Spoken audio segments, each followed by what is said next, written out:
Bismillahirrahmanirrahim ve salatu ve selamu ala Resulüne Muhammedin seyyidil evvelin ve ahirin ve ala Resulullah ve ala sa'adat ve sallallahu.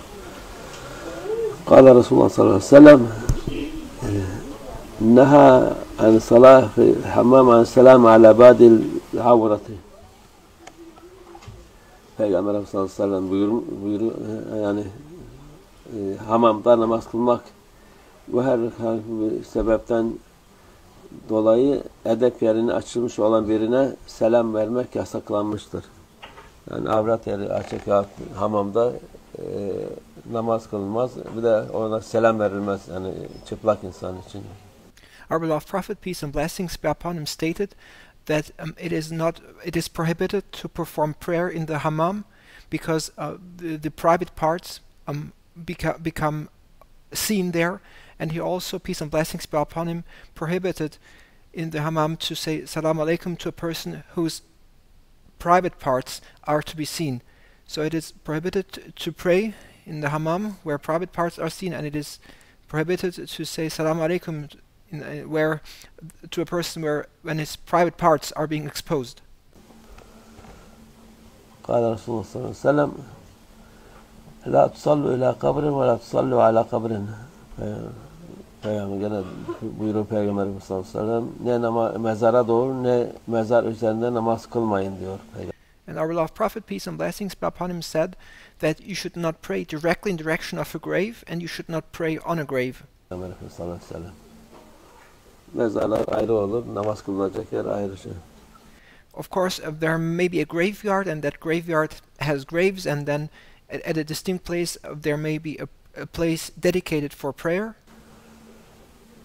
Kâle Resulullah sallallahu aleyhi ve sellem yani ama bizim burası gibi mezar ayrı olunca bir mahzur yok. Ama aynı yerde olunca o şey olmaz için.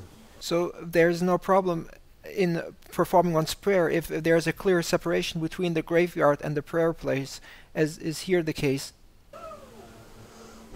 Arada perde falan olsa da o gene şey oluyor. Doğrudan mezara olmuyor diye.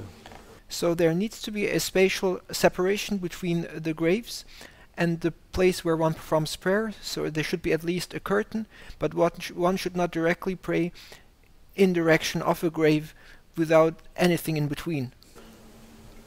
قال رسول الله صلى الله عليه وسلم تمسحوا بالأرض فإنها بكم برة. Peygamber sallallahu aleyhi ve sellem buyuruyor ki namaz kıldığınızda ile aranızda bir şey bırakmayın. Zira yeryüzü size merhametli bir anne gibidir. İnsanın çünkü zineti yerdendir diye. Onun için yer şey olmaz, nezaket olmaz. Yani yerin üstünde de kılınır. And our beloved Prophet, peace and blessings be upon him, allowed to perform prayer on the soil, on the ground, on the earth. And he described the earth like a merciful mother. And the earth is the material out of which we humans are being created, and it is permissible and allowed to perform prayer on soil or the earth.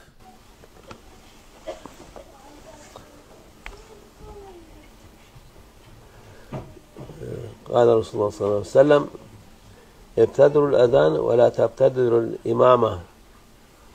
Peygamber sallallahu aleyhi ve sellem buyuruyor ki ezan okumada yarışın. Our beloved Prophet, peace and blessings be upon him, said that hurry up when it's time to recite azan and compete with who is going to recite the adhan first. Yani kim daha önce kendini şey yapsın, ezan okusun.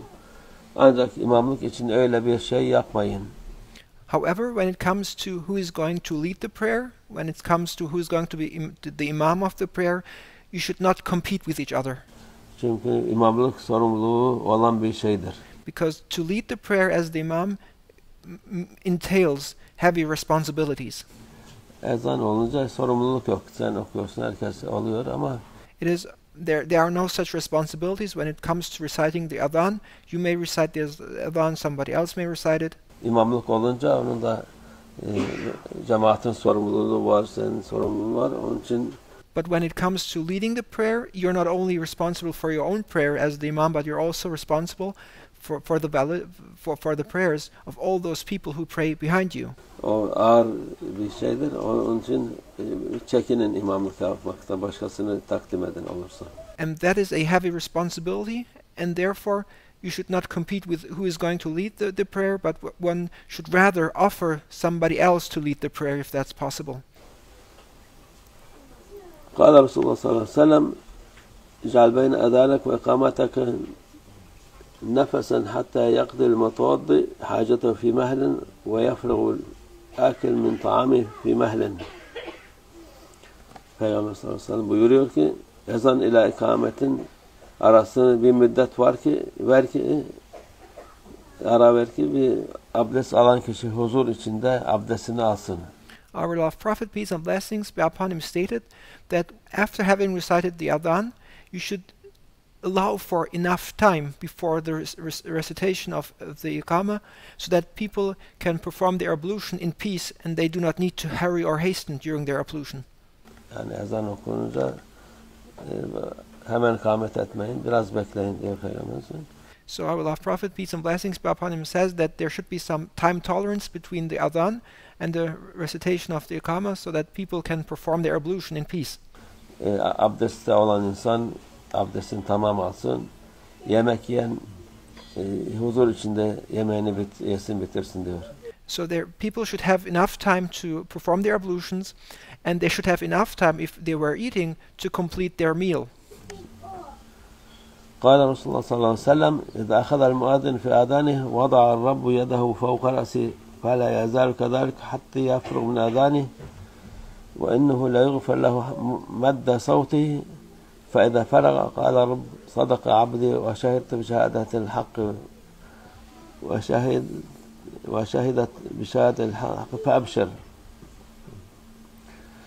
Peygamber sallallahu aleyhi ve sellem buyuruyor ki müezzin ezan okumaya başladığı zaman Allah rahmet elini onun başının üzerine koyar. Our beloved Prophet, peace and blessings be upon him, stated that when the muadhin starts to recite the adhan, Allah Almighty puts his hand of mercy, his divine hand of mercy, onto the head of the person who recites the adhan. Müezzinin başının üstüne koyar. Bu durum ezanı bitirinceye kadar devam eder.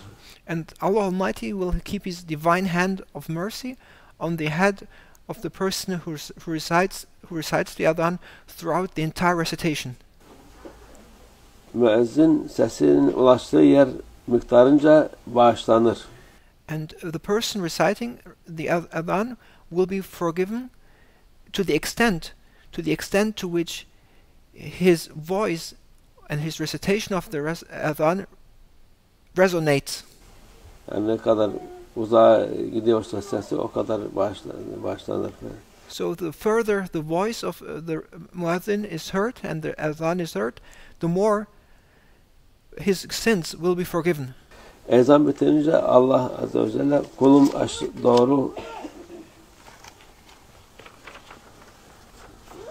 doğru söyledi diyor Allah azze ve celle. And once the muadhin completes his recitation of the adhan, Allah Almighty will confirm the completion and will say, "My servant has said the truth." Gerçeğe şahitlik etti. And Allah Almighty will say, "My servant has witnessed and confessed the reality and the truth." Yani müezzin için şehadet getiriyor. Allah Almighty himself is the witness of the muadhin. Gerçeğe şahitlik ettin. Müjdeler olsun sana buyurur Allah azze ve celle'nin müezzine ikramıdır. Thus, Allah Almighty is the witness of the muadhin, and He Almighty gives glad tidings to the muadhin who recites the call for prayer. قال رسول الله صلى الله عليه وسلم إذا أودنا في قرية أمنها الله من عذابه ذلك اليوم. Peygamber sallallahu aleyhi ve sellem buyuruyor ki bir köyde ezan okunduğu zaman Allah o gün orasını azap etmeyeceğine dair güvence verir.